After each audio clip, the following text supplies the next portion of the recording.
then decide to reach out to the shop's customer service via email. You get no reply, to finally realize that you've been scammed. It happened to all of us, by the way.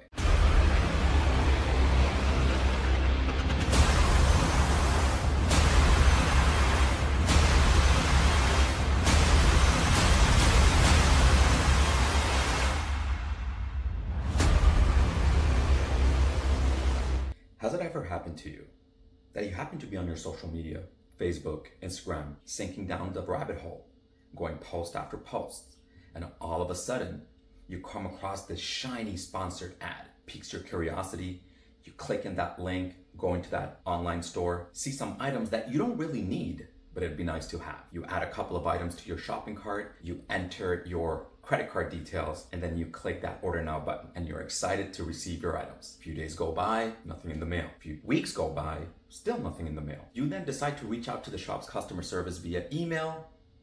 You get no reply, to finally realize that you've been scammed. It happened to all of us, by the way. Now, whether you're an impulsive buyer or a compulsive buyer, the following statement applies to both of you. See, I came across this post very recently by Mr. Wonderful from the Shark Tank, Kevin O'Leary. He said that we should all have 2 credit cards. One with a very small credit limit solely for online purchases, if you are prone and addicted to shopping online, of course. And a second one with a higher credit limit for more physical purchases, where you have to actually walk into a department or retail store and physically swipe a card. And coming from a financial background, I kind of agree with that thought process. And by the way, it doesn't really take a financial degree to understand these basic concepts. You see, if you're someone who's used to shopping online, your vulnerability and the potential of being scammed is greater. It doesn't take a genius to understand that. See, if you lost $50 or $100 in an online phishing scam, I mean, it hurts, but it's not the end of the world. You could make that money back eventually. Versus if you got scammed for $10,000, $15,000, $20,000, it'd be a little bit more painful. I think we could all agree to that. Once again, if you have impulsive buying disorder or compulsive buying disorder, the following statements are also true. Number 1, never buy items. Never purchase things to which you don't have the money already available in your bank account. What do I mean by that? If you're buying something for $100, you gotta make sure that you already have that $100 available in your bank account so you could pay back that credit card right away if possible. In other words, don't buy things on credit. Secondly, if you are going to be shopping online, expect to potentially be scammed. It's as simple as that.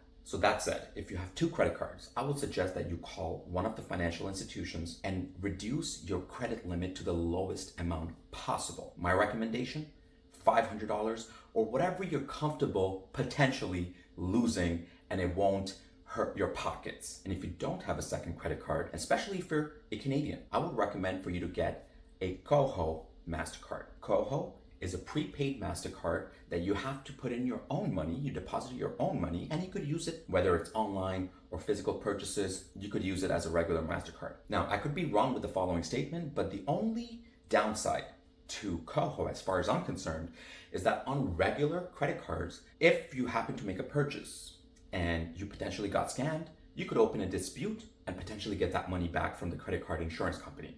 Whereas with Koho, I don't think you have the ability to do that. Still, it is a great option to kind of charge your card to the maximum of $500 or whatever amount you're comfortable, once again, losing if things go south, and using a Koho credit card for your online purchases. Koho also have a feature that could help you rebuild your credit. There's a subscription-based program within Koho. It's called Extra or Essential.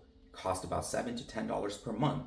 And what it does is that every purchase that you make and you refill your card, it kind of measures your consistency and sends a credit report to major credit bureaus, which can help you start rebuilding your credit. Now, is that the be all end all? No, but it's a good start. Lastly, if you come from the Islamic community, if you happen to be Muslim, it's a great credit card to have. Why? There are no interest payments on those. So it's just wonderful. Once again, just as a reminder, if you do have 2 credit cards already, call one of them and reduce your credit limit to the lowest amount possible to eliminate high risks of being scammed and potential disasters. If you don't have a second credit card, I recommend Koho. I did drop a link somewhere around here. Feel free to click on that link and get yourself one, or just go to the Koho website and get yourself one, but get yourself one to use that for your online purchases. And remember, maximum $500 or whatever you're comfortable losing in worst case scenario. For more financial tips, make sure you like this video, comment, share it with somebody who may need to hear this. And until the next video, be good.